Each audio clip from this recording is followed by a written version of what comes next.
prendre la peine de vous présenter le tableau de bord ainsi que le reste des éléments. Donc, vous avez vu ici au niveau des entrées de paiement, on peut supprimer un paiement. On peut défiler au niveau des paiements, voir le paiement suivant ou les paiements selon les autres. Nous pouvons passer d'une feuille à une autre, comme toute autre application. Ici, tableau de bord.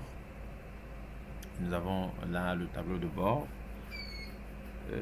Voici le tableau de bord comme je vais présenter. Nous commençons par le tableau de bord lui-même, vous voyez. Voilà le tableau de bord. Après une mise à jour, voilà que nous avons les informations sur le nouveau client. Nous avons toutes les informations sur ce client. Voilà le niveau des créances. Donc, voilà le niveau des créances qu'il y a encore. Vous voyez, le niveau total de créances représente la masse de nos ventes qui se trouve encore à l'extérieur entre les mains des clients.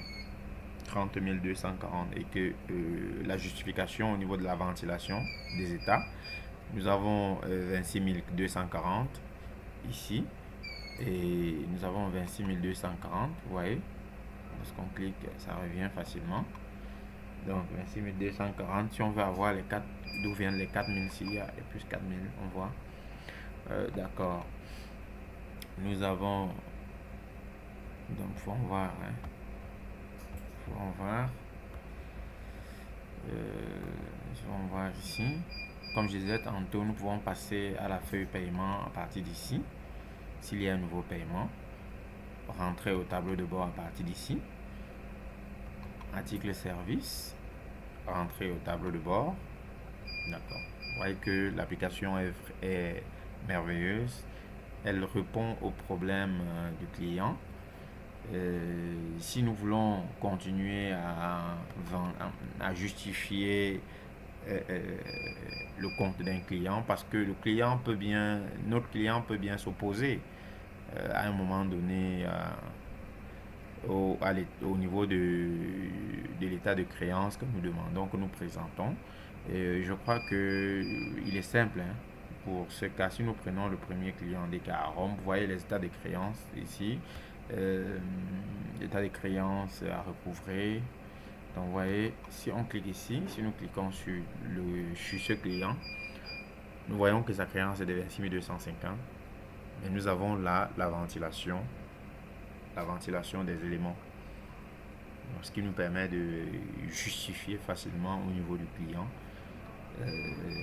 les informations que le client n'a pas. D'accord, vous voyez aussi au niveau d'ici. Nous avons effectué 2 paiements le même jour. C'est la raison pour laquelle le système totalise les 2 paiements. Totalise les 2 paiements pour mettre sur une ligne. Si nous avions effectué à des jours différents, ça aurait étalé comme dans le cas nous venons de voir. D'accord.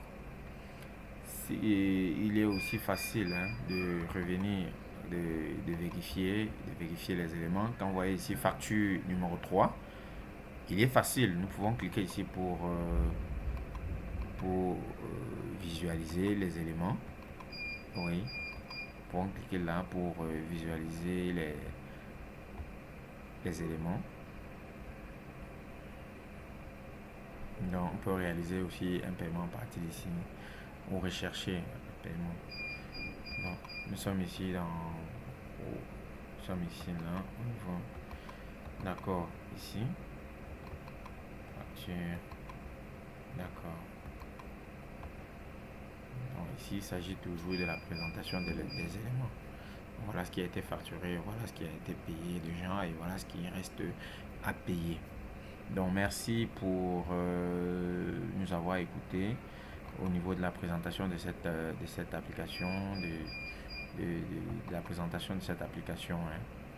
Donc comme je vous disais, il est facile de rechercher une autre facture à partir de l'élément principal ici. Si nous voulons la facture numéro 2 du client de la facture numéro 2, nous tapons le numéro de la facture.